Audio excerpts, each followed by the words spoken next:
Hello, this is Burke Lyle on the morning of December 8th, and we're about a week into the MLB lockout as at midnight on December 2nd, right after December 1st ended, the MLB lockout started. And so far, if you look on MLB Network, there are basically no programming.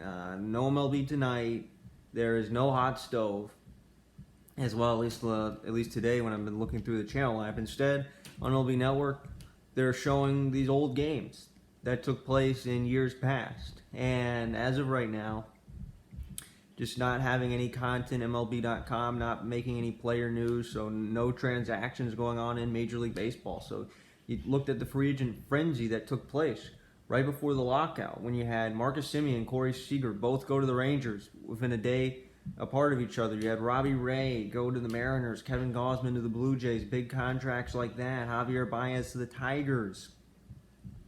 Currently, Freddie Freeman is not an Atlanta Brave or with anyone else. You have Carlos Correa, who has yet to be signed. Same thing with Trevor Story. Max Scherzer, a few days before the lockout, signed a 3-year, $130 million contract with the New York Mets, making $43 million a year annual value. So far, no moves going on in Major League Baseball as of right now. Major League Baseball, it's sort of like it was during the pandemic year, the spring of 2020. And you wonder how long this will last, since they're not anywhere close to an agreement. Last week you had reportedly 7-minute conversations where players and owners spoke for 7 minutes. And imagine a 7-minute conversation that you don't have any sort of agreement, apparently of nothing. And we're nowhere close to an agreement reaching right now. Right now it's December 8th as I report this. You have a holiday, Christmas Day, which is 17 days away. I don't think they'll have an agreement then. Then you have New Year's Day. Still don't think so. Then you have the rest of January through February through the Super Bowl. And by the time the Super Bowl is over, February 13th, it'll be just about time for spring training. And will there be an agreement then? I don't know.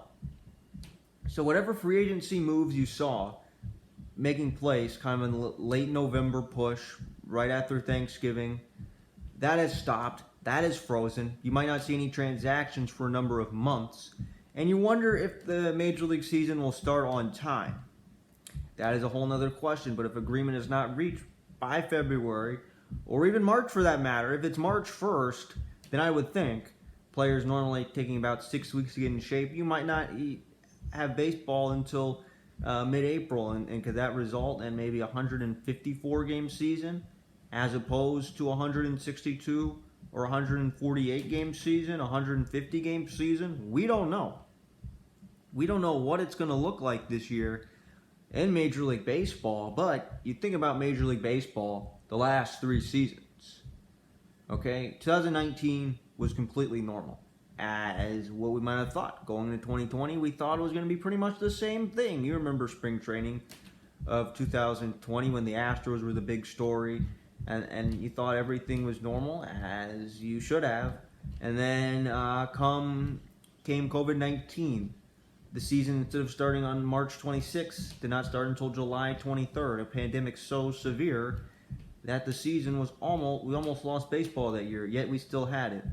And the World Series was played in Arlington, Texas. The Texas Rangers, a team, Seager and Semien, were about as far away from the World Series as a team could be.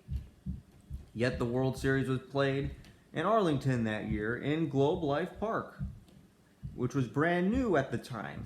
So was the National League Championship Series. Last year, Major League Baseball and spring training were still plagued by the pandemic. You remember early in the year, there were social distant crowds. Teams could not have full capacity. That changed in June and probably late June and into July, and by the second half of the season, everything was all clear and everything was normal. But Major League Baseball lost attendance and lost money. This lockout does not help Major League Baseball anymore. The league is going to lose money. There's going to be no transactions made between now and whenever an agreement is reached, which we don't know when it will be reached. So 2022, if the season is shortened, this will be the 3rd consecutive year where baseball is disrupted in some way or another. When the lockout ends, I don't know. What newsworthy baseball news will come out between now and then? I don't know. So there might not be too many videos on Major League Baseball, but this is Burke Lyle reporting.